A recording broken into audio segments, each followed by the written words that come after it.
Ano po ba ang pinakamagandang nangyari sa inyo sa networking? Pwede rin po bang mangyari sa amin? Tama ba yung Oo naman. Bottom line, pare-pareho lang naman eh. Pinakamaganda nangyari, yumaman. Number 2, nagkaroon ng freedom. Number 3, traveled a lot. I love to travel. Number 4, yung magkaroon ka ng take control of your life. Maganda yun eh, you control your life. Yes. Kala natin ang benefit ng networking, yayaman ka lang magkaka-time. No. Actually, one of the benefits yung you take charge, you control your life.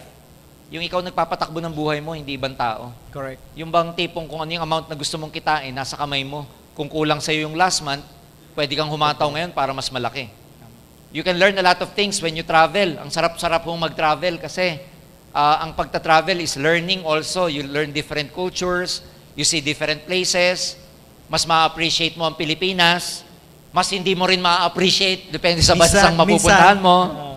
And along the way, one of the greatest benefits is you will be able to gain many friends. Marami ka magiging kaibigan. You will learn, alam mo yun, madami ka matututunan sa iba't ibang mga tao. Marami ka magiging kaibigan. Tsaka yung madidevelop ka. Yun ang mga walang kapalit. Yung magbago yung perspective mo sa buhay, yung napaka-positive mo na everyday, yung magbago yung personality mo, how you treat life in general, yung you becoming a better person, yes, yun ang walang benefit dito.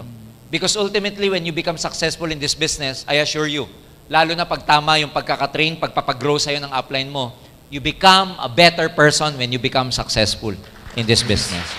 Kaya kung ang tanong, yung nakikita nyo pong benefit and reward ng mga successful distributors, mangyayari din sa inyo yun.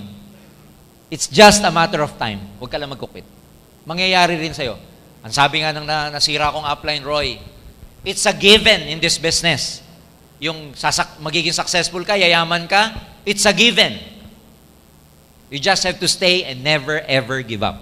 Makukuha nyo lahat yan. Huwag lang kayo magkukwit. Yes. Heaven. Living out of the box.